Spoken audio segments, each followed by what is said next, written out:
Alien girl thought the human driver was taking her to her death, but he risked everything to get her somewhere else. Anywhere else but the damn chitin holds of Xylos. Flynn adjusted his grip on the steering column of the beat-up cargo hauler, knuckles white under a layer of grime. The alien female in the reinforced passenger compartment behind him hadn't made a sound in the last 2 cycles, just stared ahead with eyes like chipped obsidian. Her species, the Varn, weren't known for idle chatter, especially not when they were being transported like high-value, low-security cargo. He'd picked her up from a discreet rendezvous point on a dustball world, the transaction mediated by layers of encrypted whispers. Payment was up front, hefty enough to make him ignore the cold dread that settled in his gut when the contact mentioned Varn Noble and transport to Xylos. Ritual processing. Flynn didn't ask for details. Details usually got you killed faster than ignorance. He just drove. The hum of the ancient engines was a low growl, the only other sound in the cramped cab besides the occasional clatter of loose plating. Outside, the desolate landscape of the Threll wastes blurred past under a sky choked with reddish dust. Xylos wasn't far now. A few more hours. Enough time for his conscience to claw its way up his throat and choke him. He wasn't supposed to care who or what he hauled, just that the credits cleared. But this one felt different. Maybe it was the way she carried herself, even bound and confined, proud, utterly still, radiating a silent intensity that made the hairs on his arms stand up. Or maybe it was the stories he'd heard about Xylos, the chitin holds, and the ritual processing the Varn subjected their own kind to, especially those of noble blood who'd transgressed. He risked a glance in the rear view. Her face was sharp, angular, framed by some kind of intricate, dark biological plating that looked like fused bone or chitin. Her eyes met his in the mirror for a split second. No fear there, just a chilling, focused anticipation. Like she was ready for it. Like death was just the next item on her schedule. Almost there, he muttered, his voice rough. He didn't expect a response. He didn't get one.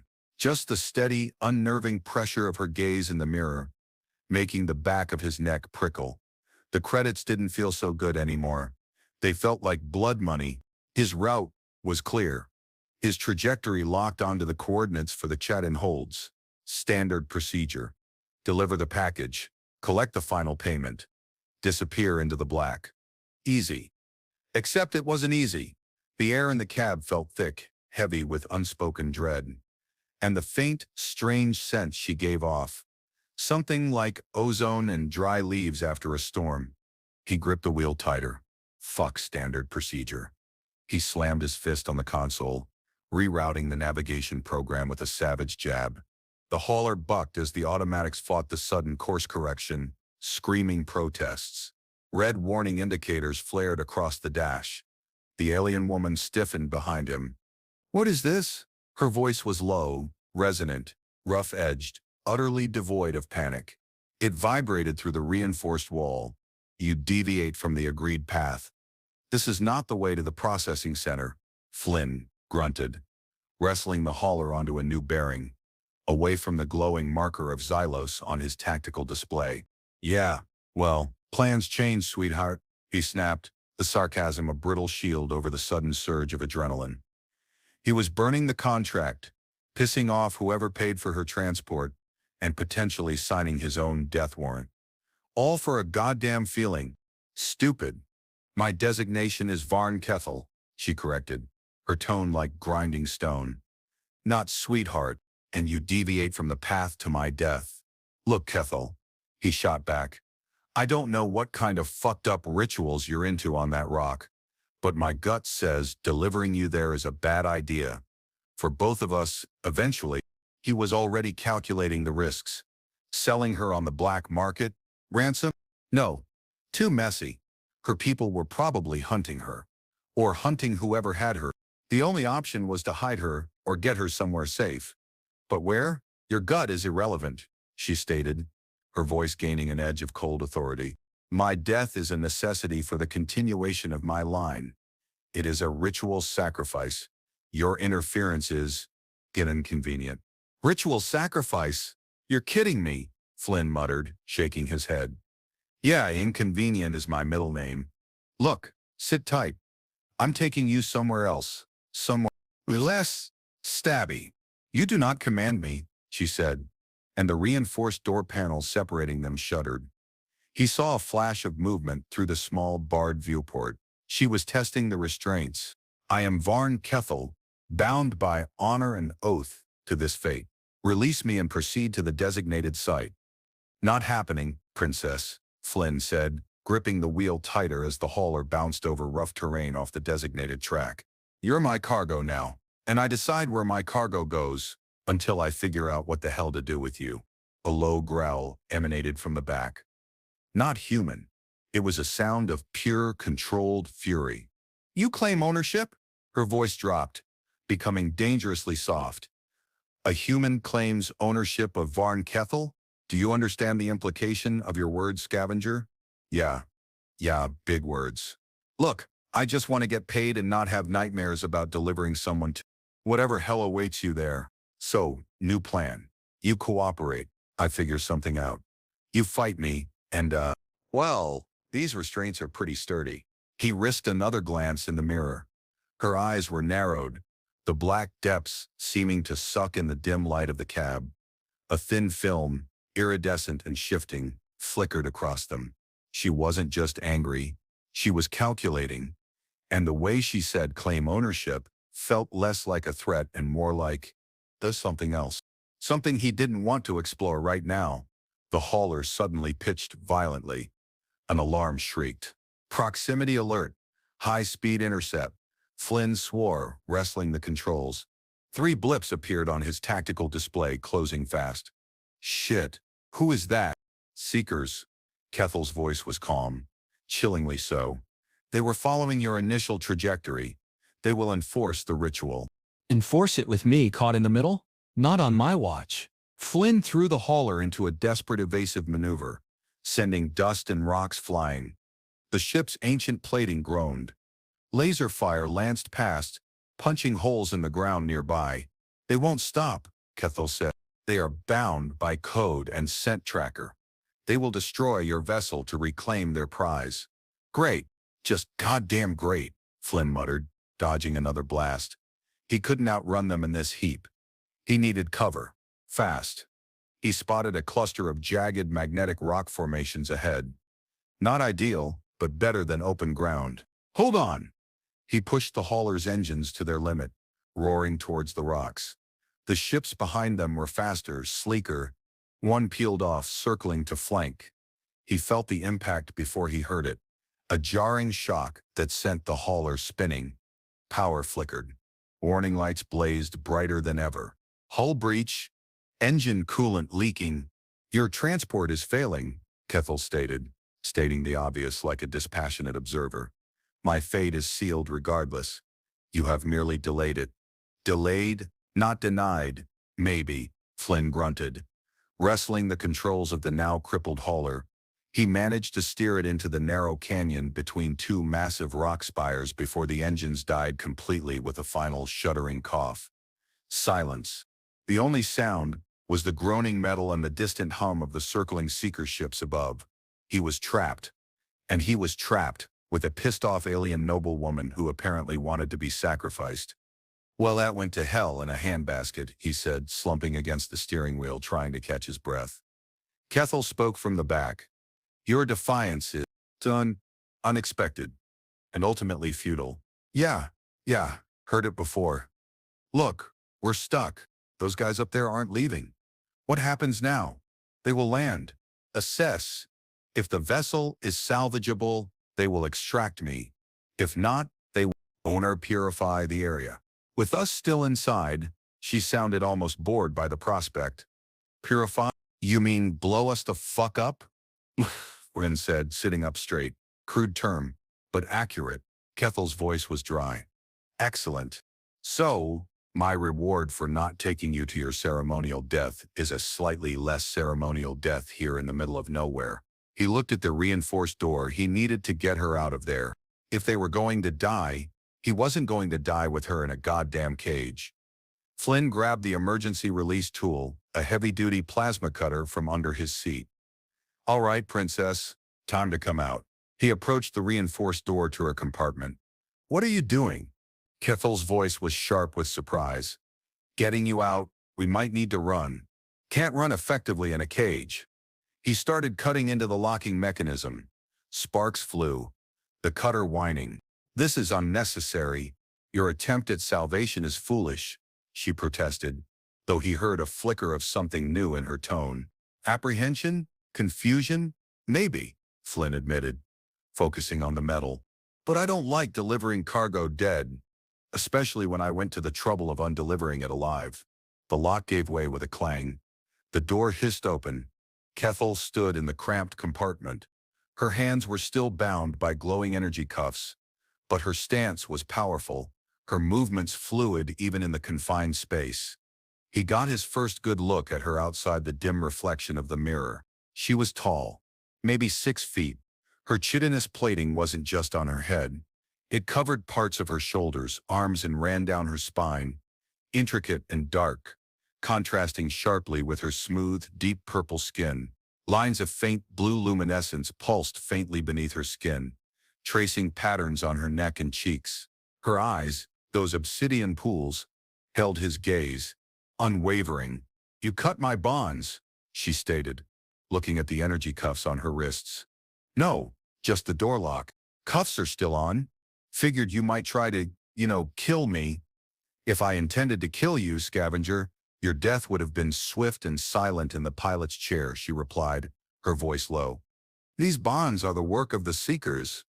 They will only release upon my arrival at the ritual site, or upon my body's purification. She flexed her wrists, and the energy cuffs pulsed brighter. They looked uncomfortable, maybe painful. Great, so I risked my neck and my ship for someone who's still shackled. This is just getting better and better. He looked around the damaged hauler's interior. Not much in the way of weapons, just his sidearm and a couple of utility knives. Not enough for 3 Seeker ships and their crews. We need to move, he said. They'll land soon? Where? Your vessel is immobile. The terrain is hostile. Death is the logical outcome. Logic is overrated, Flynn said, pushing past her into the busted-up cargo hold. Let's find something useful. Maybe a flare, or... Hey, is that a medical kit? He spotted a standard-issue med kit tucked into a storage locker.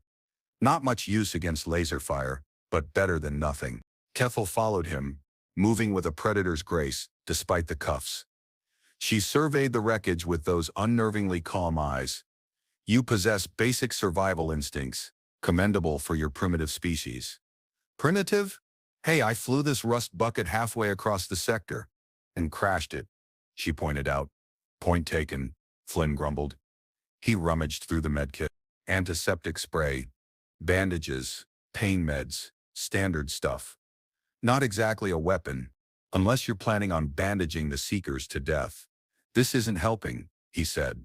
They huddled behind a collapsed section of the hauler's hull, the magnetic rocks offering some cover from overhead scans.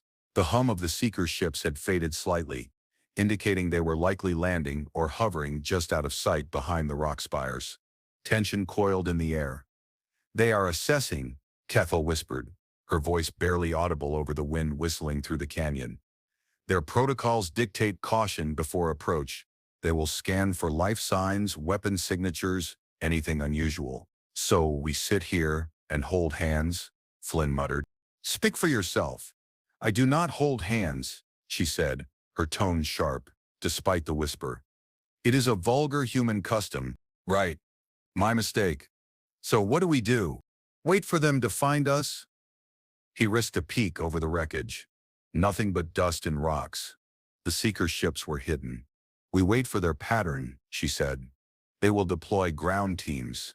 2, minimum. They will sweep the area in converging arcs. We must anticipate their movement. Her eyes, even in the dim light, seemed incredibly sharp, scanning the rough terrain around them.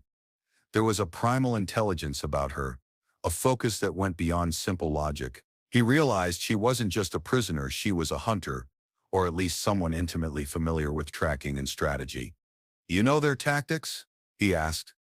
I know the code of my people, she replied. Seekers are bound by it. just as I am bound by the code of sacrifice, though your interference has complicated matters. Yeah, I'm a complication, Flynn said dryly. Good to know I'm effective at something. He felt a strange shift in the air, a subtle vibration beneath the rock. Hear that? He whispered. Kethel tilted her head, her intricate cranial plating catching the faint light. Movement! On the western approach. They are landing. A low thrumming sound grew louder. How many do you think? Likely 4 per ship, she calculated quickly. Total 8 ground personnel. Heavily armed.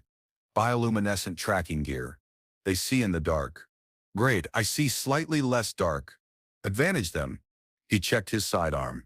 Standard pulse pistol. Not much use against armored seekers. What about those cuffs? He asked, gesturing to her wrists. Can you fight with those on? She clenched her fists. The energy cuffs pulsed. They drain my localized energy fields. Inhibit rapid movement, but they do not inhibit by core strength. She seemed to gather herself, her muscles tensing under her deep purple skin. A faint, ozone smell intensified around her. Good to know, Flynn said. So, option A, stay here, get found. Probably die.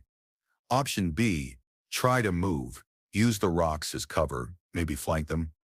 Option B is illogical, she stated. They have scent trackers calibrated to my specific bioprofiles. There is nowhere to run. They cannot follow. Scent trackers? Flynn wrinkled his nose. You guys smell that bad? Your humor is as crude as your customs, she said. A flash of something like amusement flickering in her eyes for a second before hardening again. My scent is unique. It is a marker of my lineage, my state of being, on my ritual readiness. She paused, her gaze fixed on him. And now, your proximity has likely marked you as well. You carry my scent. They will track you. Flynn stared at her. Wait, you mean being near you puts a target on my back? Literally? Precisely, Kethel confirmed, her voice unnervingly calm. My scent now clings to you. To the seekers, this signifies that you have been tainted by my presence, or perhaps that you are part of disruption. She tilted her head, examining him. Your crude designation of scavenger suggests you are not of my world, not bound by its rituals. You are an anomaly, an impurity that saved you from getting chopped up for spare parts or whatever the hell happens in your ritual. Flynn retorted, feeling a prickle of heat rising on his neck. Not just from the desert air. You weren't saving me, she said, her gaze intense. You were delaying the inevitable, and in doing so, you have bound yourself to my fate, for good or ill.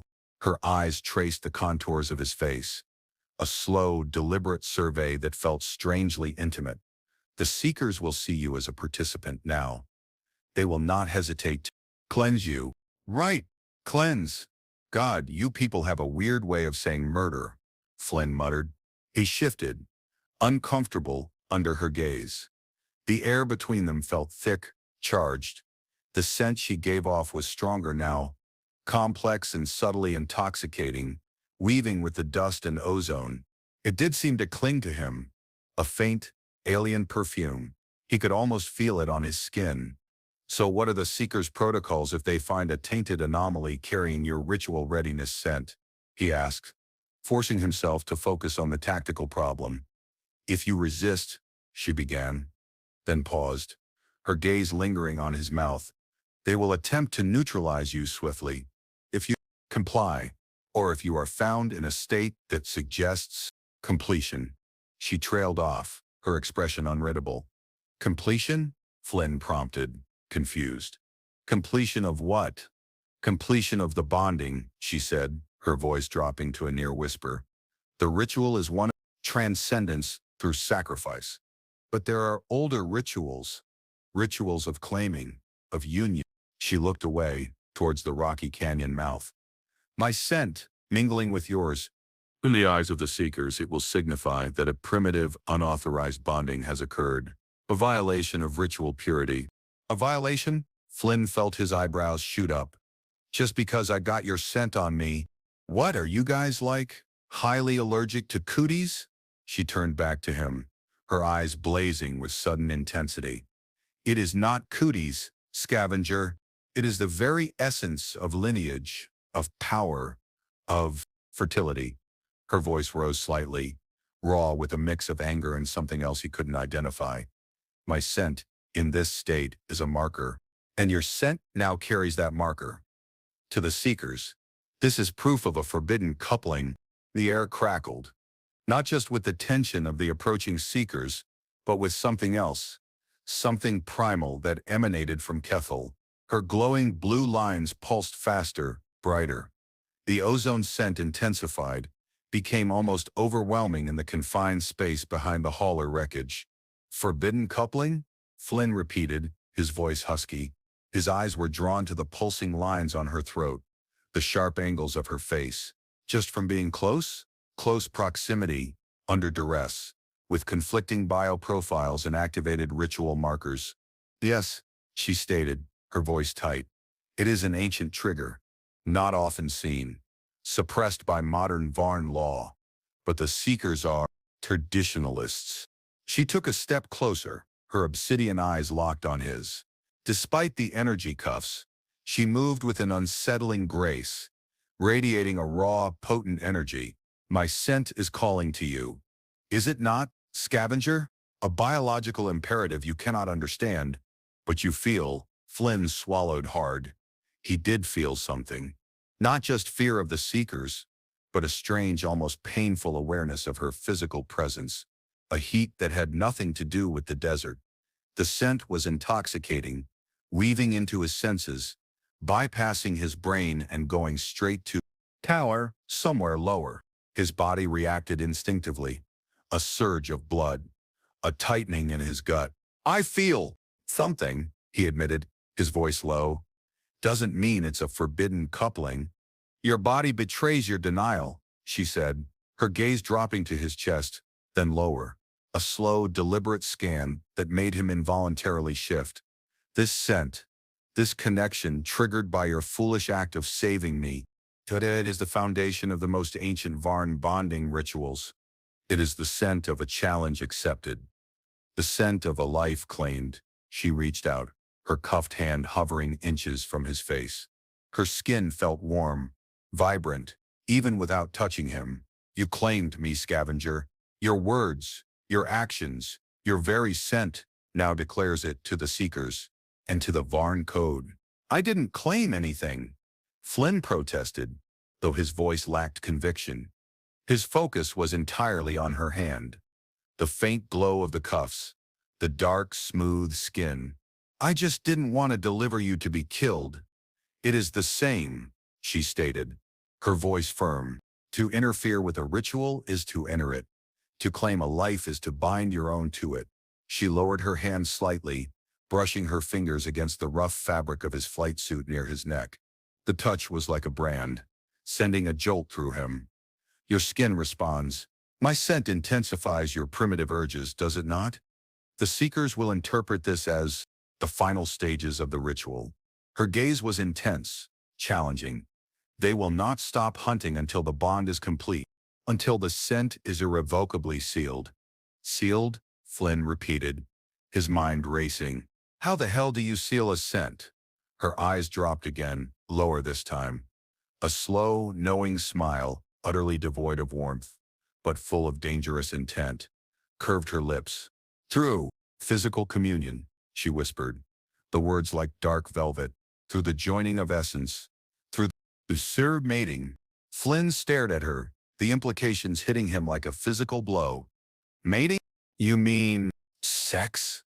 The primitive term for the act, Kethel confirmed, her smile widening slightly. Yes, for the seekers to perceive the ritual as complete, for the scent bond to be fully, irrevocably sealed, the coupling must occur. She took another step closer, the space between them shrinking to nothing. Her body heat radiated against his, potent and alien, and the seekers are almost upon us. If they find us in a state of non-completion, they will view your claiming as a transgression. They will cleanse us both, violently. Her voice dropped again, becoming a low purr that vibrated deep in his chest. However, if they find us, on the act of sealing the bond. Their protocol shifts. A completed, even unauthorized, claiming as a matter for the ruling council, not immediate termination. Her hands, still cuffed, moved from his neck to his chest, her fingers spreading across his flight suit. He could feel the faint warmth of the energy cuffs through the material, a strange contrast to the heat radiating from her skin. "It gives us time, Scavenger," she breathed, her eyes holding his, challenging him, daring him. Time to escape. Time to negotiate. Time to survive. Survive. "By having sex?" Flynn asked, his voice rough. This was insane. Utterly, gloriously, terrifyingly insane. The logical part of his brain screamed at him. The primitive part, fueled by her intoxicating scent and the sheer raw danger of the situation, was already halfway there. "By completing the ritual that your foolish defiance began," she corrected, her hands sliding lower, tracing the lines of his abdomen. "It is the only path forward that does not end in immediate death, for either of us." Her gaze was fixed on him, intense, demanding. There was no Kai seduction here, only cold, brutal calculation wrapped in the guise of biological imperative and ancient ritual. But underlying the calculation, he saw it, a flicker of desperation, a raw vulnerability hidden beneath layers of dominance and pride. She was offering him a choice, but it wasn't really a choice at all. It was the only door in a burning building. "My cuffs," she said, gesturing to them. "They inhibit rapid movement. You will have to facilitate the bonding process." "I will guide you." She leaned into him, her body pressing against his, solid and powerful. The ozone scent flared, sharp and intoxicating. He could feel the pulsing luminescence beneath her skin through his flight suit. He looked into her eyes, saw his own reflection, panicked and aroused, staring back. He was trapped between death by seeker and forced, ritualistic sex with a terrifyingly dominant alien who thought he'd claimed her. "God help me," he muttered, and then he didn't say anything else. He just acted. Her lips met his, not softly, but with a fierce, demanding pressure that stole the air from his lungs.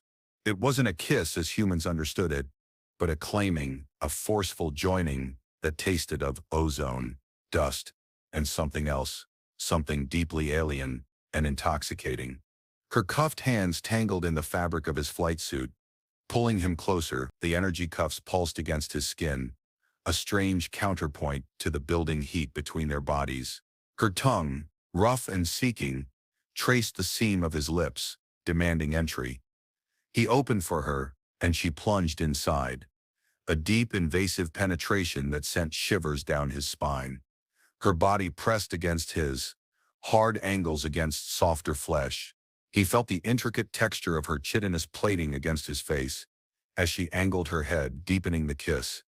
This wasn't intimacy born of tenderness, but of desperation, survival, and a raw, biological drive, triggered by ancient ritual and immediate danger. His hands, free unlike hers, moved instinctively, fumbling with the unfamiliar clasps of her simple, dark garment. She made a low sound in her throat, a soft growl of approval or impatience. He couldn't tell. Her skin beneath the garment was smooth, cool to the touch, a startling contrast to the heat radiating from her core. The blue lines of luminescence pulsed all over her body now, mirroring the frantic beat of his own heart. The ozone scent was overwhelming, filling his senses, pushing everything else aside. He could hear the distant hum of the seeker ships, a constant reminder of the ticking clock, but it felt far away, unreal. All that was real was her body pressed against his, the demanding press of her mouth, the scent that was driving him wild. He managed to loosen her garment, pushing it aside. Her form was alien, beautiful in its stark, powerful structure. Her breasts were high and firm, tipped with darker pigment, the blue lines tracing intricate paths across them. Her waist was narrow, flaring out to strong hips. Her legs were long, muscled. She shifted, pressing her pelvis against his, a deliberate, knowing movement. He felt the hard ridge of her sex against him, different but resonant. "Now, Scavenger," she whispered against his mouth, her voice raw with urgency. Complete the ritual. Seal the scent. Survive. His pants felt impossibly tight. His erection throbbed, hot and hard. He fumbled with his own clothing, his hands shaking slightly. She guided him, her cuffed hand finding the buckle of his belt, her fingers surprisingly strong despite the cuffs. The metal was cold against his heated skin. He kicked off his pants, his boots. She opened herself to him. A silent invitation. A silent command. He hesitated for just a fraction of a second, looking into her eyes. No fear, just fierce determination and something else. Hunger. He aligned himself, pressing forward. Her body received him, tight and hot. A low groan escaped her throat. A purely animal sound. He pushed deeper, burying himself inside her. The feeling was intense, overwhelming, completely alien and yet profoundly right. The blue lines on her skin flared, brilliant now, bathing them in an ethereal glow in the dim light of the wrecked hauler. The ozone scent reached a fever pitch, thick and intoxicating. She wrapped her legs around him, pulling him impossibly close. The energy cuffs clinked against his shoulders, a jarring reminder of their predicament. This wasn't love, wasn't even pleasure in the traditional sense. It was desperation, a raw, primal act of survival masquerading as sex, driven by ancient instinct and immediate threat. But as he moved inside her, found a rhythm, felt the powerful contractions of her alien muscles gripping him, something shifted.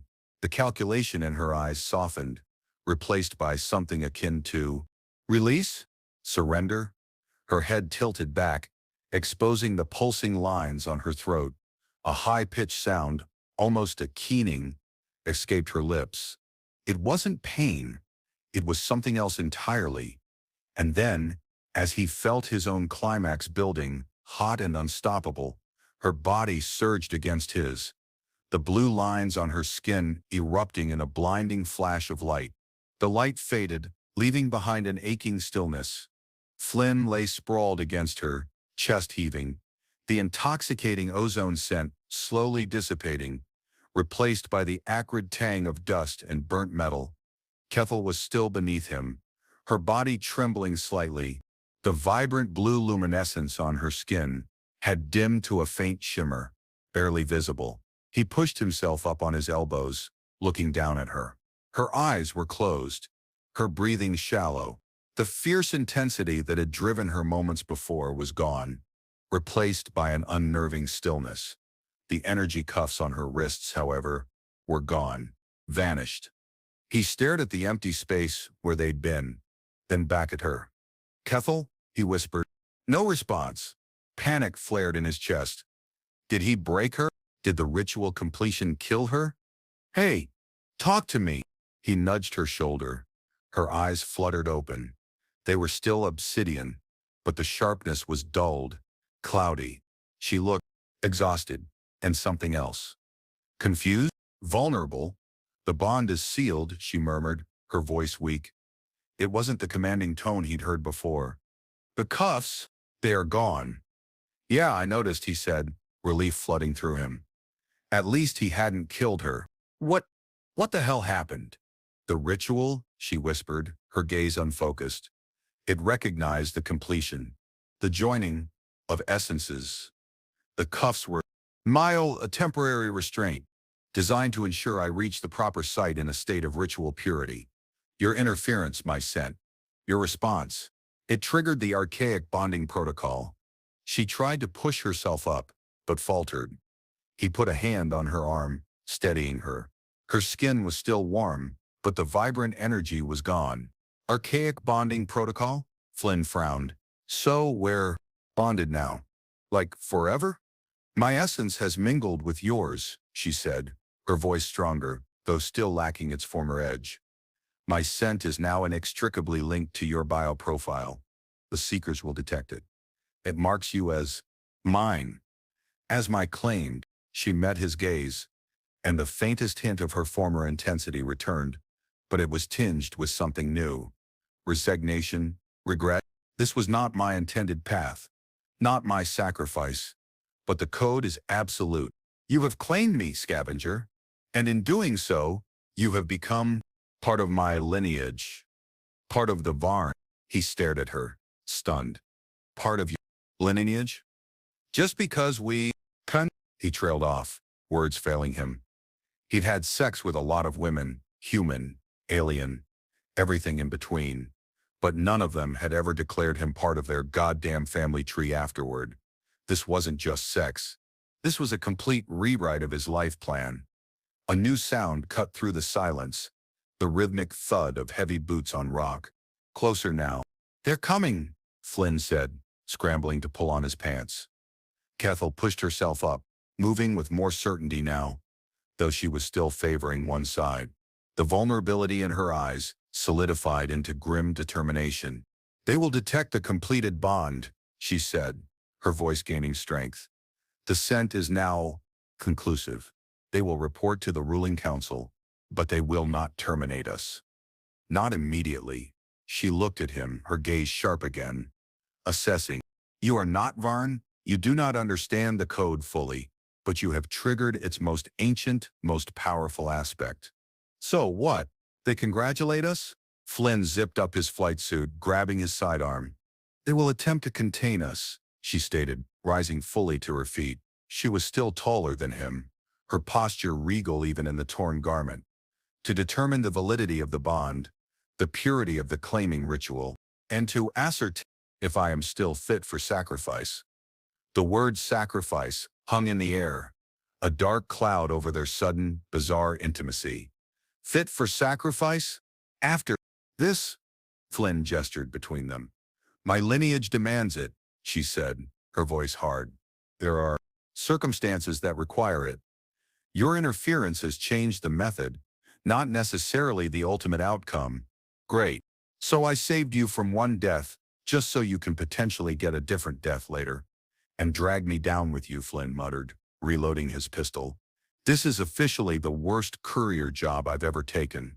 She ignored his sarcasm, her eyes scanning the rocks around them. They will expect resistance. They will be cautious. We must use that.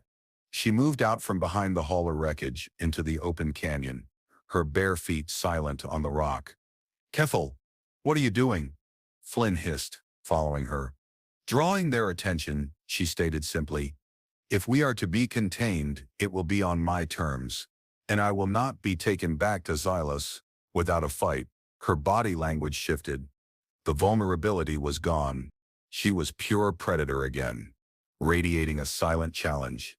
The faint blue shimmer on her skin seemed to grow, strengthening as she prepared for confrontation. It wasn't just luminescence. It felt like stored energy, ready to be unleashed. He watched her, awestruck despite himself. This was the creature who had just been trembling beneath him, vulnerable and weak.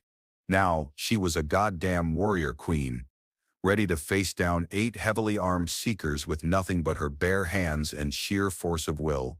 All right, Flynn said, stepping up beside her, raising his pistol. If you're fighting, I'm fighting. Seems unclaimed now. Guess that makes me obligated. A flicker of something softened her eyes for a split second. Not gratitude, something closer to acceptance. Or maybe just grim amusement at his human foolishness. Obligated is a crude term, scavenger, she said, turning her head slightly to look at him. But not entirely inaccurate. Stay close.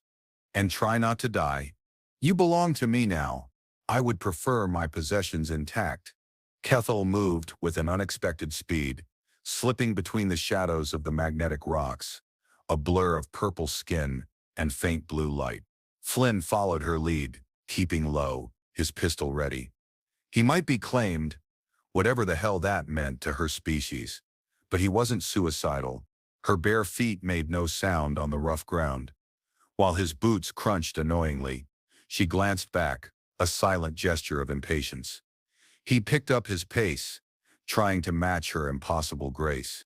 2 figures emerged from the canyon mouth ahead, silhouettes against the dusty sky. Seekers, armored, bulky, carrying heavy plasma rifles. Their helms were featureless, reflecting the grim efficiency of their purpose. They moved with measured steps, sweeping the area with thermal scanners. Kethel froze, melting into the shadow of a spire. Flynn did the same, pressing himself against the cold rock face. The seekers spoke to each other in a language of clicks and guttural sounds that vibrated in the air. Kethel listened intently, her head tilted. "They confirm the scent," she whispered, not looking at him. "They report the bonding signature. They are awaiting instructions from their ship commander. Protocol dictates caution regarding a completed bond." "Caution?" Flynn scoffed softly. "Doesn't look like they're walking on eggshells." "A completed bond, even unsanctioned, carries weight," she explained, her voice low and urgent. "To violate it through violence is a grave offense against ancient law. They cannot simply execute us without deliberation. Not now. So we're valuable property instead of garbage?" For the moment, she confirmed. "Their instructions will likely be to incapacitate and contain, not destroy. This gives us options." One of the seekers raised its weapon, pointing it towards their hiding spot. The thermal scanner must have picked something up, despite the magnetic interference of the rocks. "They see heat bloom," Kethel said instantly. "Run!" She burst from cover, not away from the seekers, but towards the other side of the canyon, angling deeper into the rock formations. "Hey!" Flynn yelped, surprised by her sudden movement. He followed, dodging behind rocks as plasma bolts screamed past, vaporizing stone where he'd been standing moments before. "Caution!" His ass. "I thought they weren't supposed to kill us," he yelled over the din of weapon fire. "Protocols are subject to interpretation in the field," she shouted back, not slowing down. "Their primary directive remains to retrieve or neutralize the tainted assets." They sprinted through a narrow passage, the air thick with the smell of ionized rock. More seekers appeared, cutting off their path. They were surrounded. Kithel stopped abruptly, turning to face the approaching armored figures. Her stance was defiant. Regal, yield, abomination. One of the seekers broadcast in heavily accented, mechanical, basic. "Submit for containment. Violation of the completed bond will result in mutual destruction. My bond is with this human." Kethel roared back, her voice echoing through the canyon, filled with raw power. The blue lines on her skin flared with blinding intensity, a cascade of pure energy washing over the rocks around them. The seekers flinched back, their thermal sensors momentarily blinded. "Go!" she yelled at Flynn, pushing him hard in the direction of a small, dark opening in the rock face he hadn't noticed before. "It leads to the lower canyons. Run, scavenger. I will draw them." Flynn didn't hesitate. The raw power radiating from Kethel was incredible, overwhelming the seeker's technology. He plunged into the dark opening she'd indicated, a narrow, twisting passage that smelled of damp earth and minerals. He could hear the sounds of combat erupting behind him, the roar of energy weapons, the clang of metal, and Kethel's fierce alien battle cries. He ran blindly, navigating the passage by feel, his heart hammering against his ribs. He trusted her. He didn't know why he trusted her, the terrifying, dominant alien who had just claimed him in the most primal way possible. But he did. Maybe it was the look in her eyes when she pushed him towards the tunnel, the sheer, selfless act of drawing fire away from him. Or maybe it was the strange, intense bond that had formed between them in the wreckage of the hauler, a connection forged in desperation and sealed in fire. He ran until his lungs burned, until the sounds of the fight faded into the distance. He emerged into a deeper, wider canyon, shrouded in perpetual twilight. The magnetic rocks here were even larger, looming like silent sentinels. He was alone, utterly alone. The silence was deafening after the chaos. He leaned against a cold rock face, trying to catch his breath, listening. Nothing. Had she escaped? Had she? He didn't want to finish the thought. He sank to the ground, wiping sweat and dust from his face. He was alive. He had betrayed a contract, crashed his ship, been hunted by alien warriors, and had mind-altering survival sex with a noble-born prisoner. And now he was hiding in a hole in the ground, possibly the claimed property of a creature who might be dead or captured. This was officially the worst day of his life. He looked back at the tunnel entrance. Should he go back? Try to find her? It would be suicide. But the idea of leaving her It felt wrong, profoundly, sickeningly wrong. The alien scent still lingered on his skin, faint now but undeniably present, a constant, physical reminder of their connection. He was bound to her. He felt it in a way he couldn't explain. A pull, a responsibility he hadn't asked for but couldn't ignore. "Shit," he muttered, burying his face in his hands. "What did I do?" He sat there for a long time, wrestling with the implications of his actions, the weight of her claiming settling heavily on his shoulders. Hours passed. The dust settled. The sounds of combat were long gone. Flynn sat alone in the twilight canyon, the silence amplifying his anxiety. Had she been taken? Killed? His mind replayed the sight of her, bathed in blue light, facing down the Seekers. He couldn't stay here forever. The Seekers would find him eventually. He had to move. He had to try and find out what happened. He pushed himself to his feet, stiff and sore. His eyes scanned the canyon walls, looking for any sign of movement, any path out. The scent of ozone was gone now, but the feeling of being linked to her lingered. A phantom limb he couldn't shake. He started walking, following the winding path of the lower canyon, keeping close to the rock faces. Every shadow seemed to hide a threat.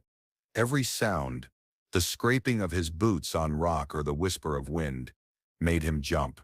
He walked for what felt like miles, the landscape unchanging, desolate, just rocks and dust. Then he saw it, a faint flicker of blue light up ahead, near a cluster of towering spires.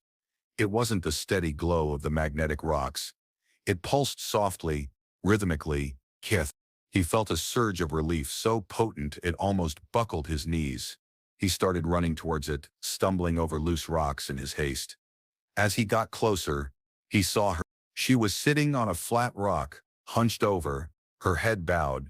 Her garment was torn, and there were scrapes on her arms and legs, dark itchers staining her purple skin. But she was alive, and the blue light was emanating from her skin, a soft, steady pulse. She looked up as he approached. Her eyes were still dull with exhaustion, but the grim determination had returned. "Scavenger," she said, her voice raspy. "You survived." "Yeah. You sent me to the safe spot," he said, reaching her side. He crouched down, checking her injuries. She flinched slightly when he touched her arm. "You fought them off?" he asked, looking around. "No sign of the Seekers. I incapacitated them," she said, her voice flat. "Non-lethal force, sufficient to allow for escape.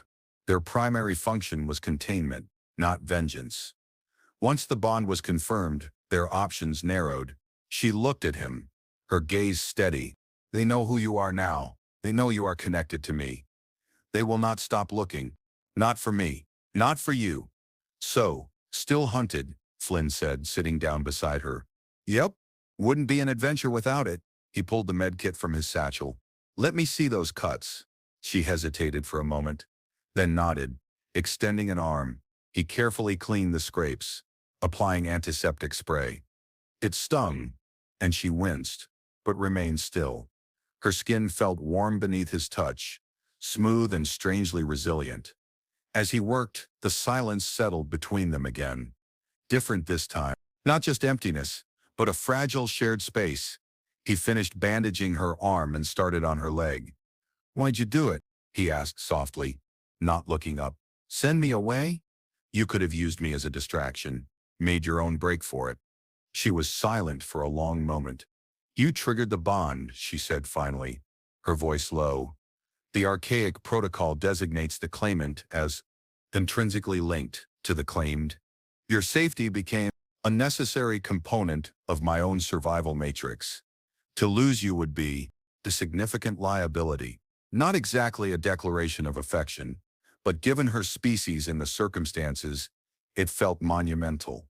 "A liability," Flynn repeated, a wry smile touching his lips. "Glad to know I'm valuable in some way." "You possess unexpected utility," she conceded. "Your willingness to defy authority, however foolish, allowed us to escape immediate execution. The participation in the bonding ritual altered the Seeker's directives. And your presence, now linked to my own, complicates their pursuit strategies. She shifted, looking out at the vast, silent canyon. They hunt a rogue noble. Now they hunt a rogue noble, and her claimed human. So, what's the plan? Oh, claimed one, Flynn asked, finishing with the bandages. He looked at her. Her blue lines were pulsing with a little more strength now. We cannot go back to my world, she stated. The ritual must be completed, one way or another, and your presence complicates the traditional path. It forces a reevaluation by the council, a process that takes time. Time we do not have here. And my world's out, Flynn said. Pretty sure they'd see me as an abomination too, once they got a look at you. He grinned humorlessly. No offense. None taken, she replied surprisingly. Your species is insular, prone to fear of the unknown. And the Varen-human bond is deeply unknown, possibly forbidden. She looked at him, her obsidian eyes holding a new depth. We are fugitives now, scavenger. From my world, perhaps from yours, bound by circumstance and by ritual. She touched the spot on her wrist where the energy cuff had been. The bond is real, Flynn. More real than the metal of those cuffs. It is within us now. Flynn looked at her, the strange, beautiful, terrifying alien woman who was now, somehow, part of him. He hadn't just risked everything. He'd changed everything. His life as a jaded lone wolf smuggler was over. He was now bound to a Varn noble, on the run from her people, entangled in ancient rituals he didn't understand. And strangely, terrifyingly, he wasn't entirely sure he wanted to be unbound. All right, Kethel, he said, standing up. He offered her a hand. She took it, her grip strong, her skin warm against his. The blue lines on her arm pulsed against his palm. Let's figure out where two liabilities bound by archaic ritual go from here. Kethel rose with a grace that belied her exhaustion. We must find shelter, she said, her eyes scanning the high canyon walls. Something secure. The Seekers will track our general location by the disruption signature left at the hull or wreckage, but the magnetic field here makes precise tracking difficult. We need time. Time to understand the implications of this bond. Time to determine our next move. She still held his hand, her grip firm. It wasn't a romantic hold, but a practical one, an acknowledgement of their shared predicament and newfound connection. The touch felt right.